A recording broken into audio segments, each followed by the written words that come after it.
सभी को जय मसीह की। आप सभी का स्वागत है पवित्र बाइबल में। इस वीडियो में हम मरकुस 11 और 12 का अध्ययन करेंगे। जब वे यरूशलेम के निकट जैतून पहाड़ पर बैतफगे और बैतनियाह के पास आए तो उसने अपने चेलों में से 2 को यह कहकर भेजा, सामने के गांव में जाओ और उसमें पहुंचते ही एक गदही का बच्चा जिस पर कभी कोई नहीं चढ़ा बंधा हुआ तुम्हें मिलेगा। उसे खोल लाओ।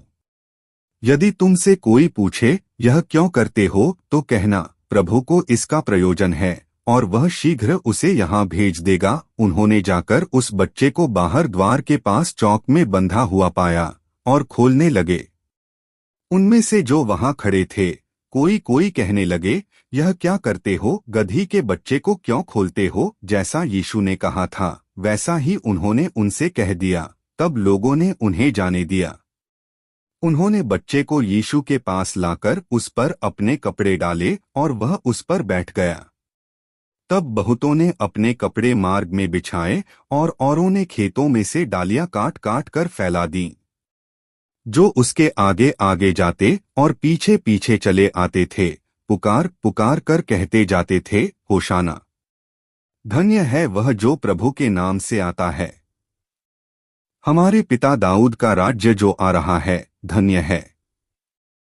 आकाश में होशाना। वह यरूशलेम पहुंचकर मंदिर में आया और चारों ओर सब वस्तुओं को देखकर बारहों के साथ बैतनियाह गया, क्योंकि सांझ हो गई थी।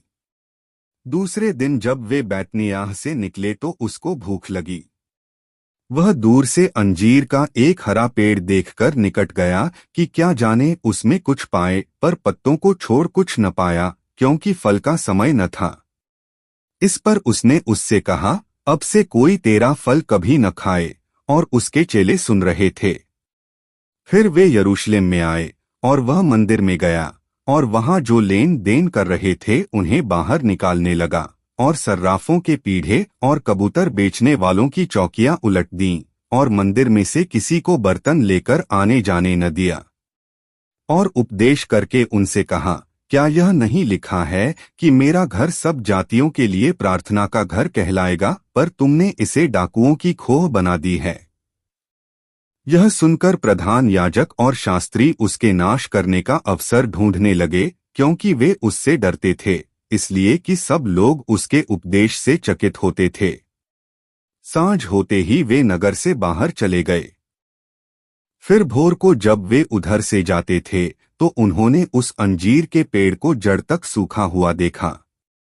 पतरस को वह बात स्मरण आई और उसने उससे कहा, हे रब्बी, देख, यह अंजीर का पेड़ जिसे तूने श्राप दिया था सूख गया है। यीशु ने उसको उत्तर दिया, परमेश्वर पर विश्वास रखो।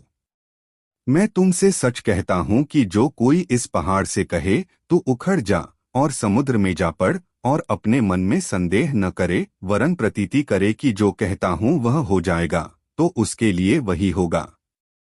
इसलिए मैं तुमसे कहता हूं कि जो कुछ तुम प्रार्थना करके मांगो तो प्रतीति कर लो कि तुम्हें मिल गया और तुम्हारे लिए हो जाएगा। और जब कभी तुम खड़े हुए प्रार्थना करते हो तो यदि तुम्हारे मन में किसी के प्रति कुछ विरोध हो तो क्षमा करो, इसलिए कि तुम्हारा स्वर्गीय पिता भी तुम्हारे अपराध क्षमा करे।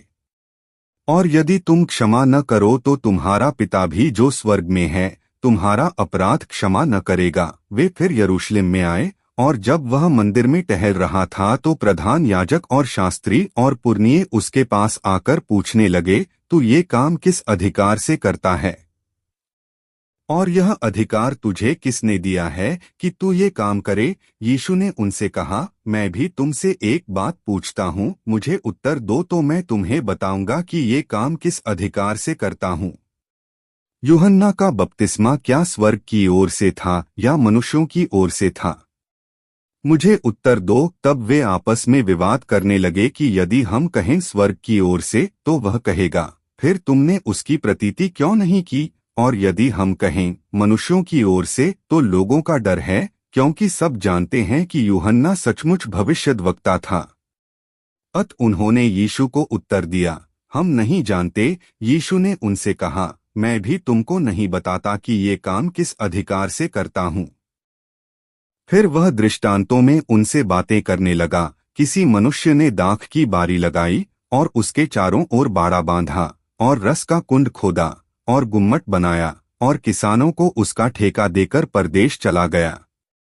फिर फल के मौसम में उसने किसानों के पास एक दास को भेजा कि किसानों से दाख की बारी के फलों का भाग ले, पर उन्होंने उसे पकड़कर पीटा और छूछे हाथ लौटा दिया। फिर उसने एक और दास को उनके पास भेजा, उन्होंने उसका सिर फोड़ डाला और उसका अपमान किया। फिर उसने एक और को भेजा, उन्होंने उसे मार डाला। तब उसने और बहुतों को भेजा, उनमें से उन्होंने कुछ को पीटा और कुछ को मार डाला।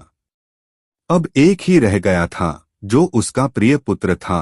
अंत में उसने उसे भी उनके पास यह सोचकर भेजा कि वे मेरे पुत्र का आदर करेंगे। पर उन किसानों ने आपस में कहा, यही तो वारिस है, आओ हम इसे मार डालें, तब मीरास हमारी हो जाएगी। और उन्होंने उसे पकड़कर मार डाला और दाख की बारी के बाहर फेंक दिया। इसलिए दाख की बारी का स्वामी क्या करेगा? वह आकर उन किसानों का नाश करेगा और दाख की बारी दूसरों को दे देगा। क्या तुमने पवित्र शास्त्र में यह वचन नहीं पढ़ा, जिस पत्थर को राजमिस्त्रियों ने निकम्मा ठहराया था वही कोने का सिरा हो गया। यह प्रभु की ओर से हुआ और हमारी दृष्टि में अद्भुत है। तब उन्होंने उसे पकड़ना चाहा, क्योंकि समझ गए थे कि उसने उनके विरोध में यह दृष्टांत कहा है। पर वे लोगों से डरे और उसे छोड़कर चले गए। तब उन्होंने उसे बातों में फंसाने के लिए कुछ फरीसियों और हेरोदियों को उसके पास भेजा। उन्होंने आकर उससे कहा, हे गुरु, हम जानते हैं कि तू सच्चा है और किसी की परवाह नहीं करता, क्योंकि तू मनुष्यों का मुंह देखकर बातें नहीं करता, परंतु परमेश्वर का मार्ग सच्चाई से बताता है। तो क्या कैसर को कर देना उचित है या नहीं? हम दें या न दें? उसने उनका कपट जानकर उनसे कहा, मुझे क्यों परखते हो? 1 दीनार मेरे पास लाओ कि मैं उसे देखूं। वे ले आए और उसने उनसे कहा, यह छाप और नाम किसका है?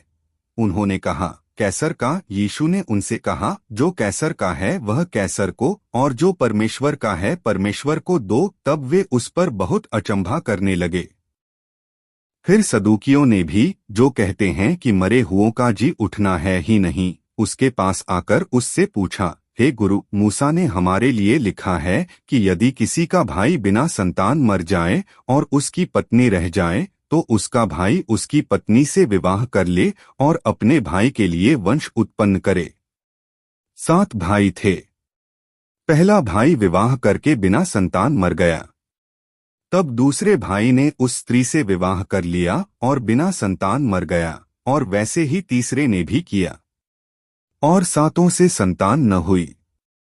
सबके पीछे वह स्त्री भी मर गई। अत जी उठने पर वह उनमें से किसकी पत्नी होगी?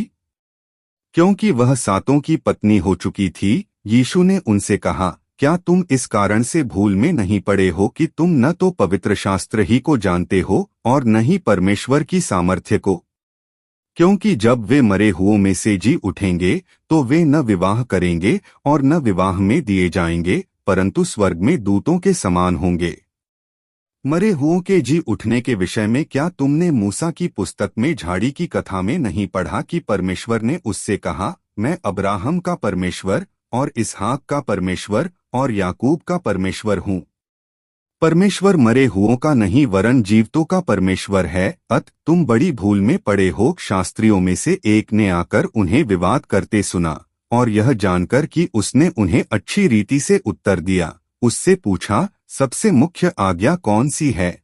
यीशु ने उसे उत्तर दिया, सब आज्ञाओं में से यह मुख्य है, हे इस्राएल सुन, प्रभु हमारा परमेश्वर एक ही प्रभु है, और तू प्रभु अपने परमेश्वर से अपने सारे मन से और अपने सारे प्राण से और अपनी सारी बुद्धि से और अपनी सारी शक्ति से प्रेम रखना। और दूसरी यह है, तू अपने पड़ोसी से अपने समान प्रेम रखना। इससे बड़ी और कोई आज्ञा नहीं। शास्त्री ने उससे कहा, हे गुरु, बहुत ठीक, तूने सच कहा कि वह एक ही है और उसे छोड़ और कोई नहीं, और उससे सारे मन और सारी बुद्धि और सारे प्राण और सारी शक्ति के साथ प्रेम रखना और पड़ोसी से अपने समान प्रेम रखना सारे होमबलियों और बलिदानों से बढ़कर है। जब यीशु ने देखा कि उसने समझ से उत्तर दिया तो उससे कहा, तू परमेश्वर के राज्य से दूर नहीं, और किसी को फिर उससे कुछ पूछने का साहस न हुआ। फिर यीशु ने मंदिर में उपदेश करते हुए यह कहा, शास्त्री कैसे कहते हैं कि मसीह दाऊद का पुत्र है? दाऊद ने आप ही पवित्र आत्मा में होकर कहा है, प्रभु ने मेरे प्रभु से कहा, मेरे दाहिने बैठ, जब तक कि मैं तेरे बैरियों को तेरे पांवों की पीढ़ी न कर दूं। दाऊद तो आप ही उसे प्रभु कहता है। फिर वह उसका पुत्र कहाँ से ठहरा, और भीड़ के लोग उसकी आनंद से सुनते थे। उसने अपने उपदेश में उनसे कहा, शास्त्रियों से चौकस रहो, जो लंबे लंबे चोगे पहने हुए फिरना और बाजारों में नमस्कार और आराधनालयों में मुख्य मुख्य आसन और भोज में मुख्य मुख्य स्थान भी चाहते हैं। वे विधवाओं के घरों को खा जाते हैं और दिखाने के लिए बड़ी देर तक प्रार्थना करते रहते हैं। ये अधिक दंड पाएंगे। वह मंदिर के भंडार के सामने बैठकर देख रहा था कि लोग मंदिर के भंडार में किस प्रकार पैसे डालते हैं, और बहुत से धनवानों ने बहुत कुछ डाला। इतने में एक कंगाल विधवा ने आकर 2 दमड़ियां, जो एक अधेले के बराबर होती हैं, डाली। तब उसने अपने चेलों को पास बुलाकर उनसे कहा, मैं तुमसे सच कहता हूं कि मंदिर के भंडार में डालने वालों में से इस कंगाल विधवा ने सबसे बढ़कर डाला है, क्योंकि सब ने अपने धन की बढ़ती में से डाला है, परंतु इसने अपनी घटी में से जो कुछ उसका था, अर्थात अपनी सारी जीविका डाल दी है। आमीन।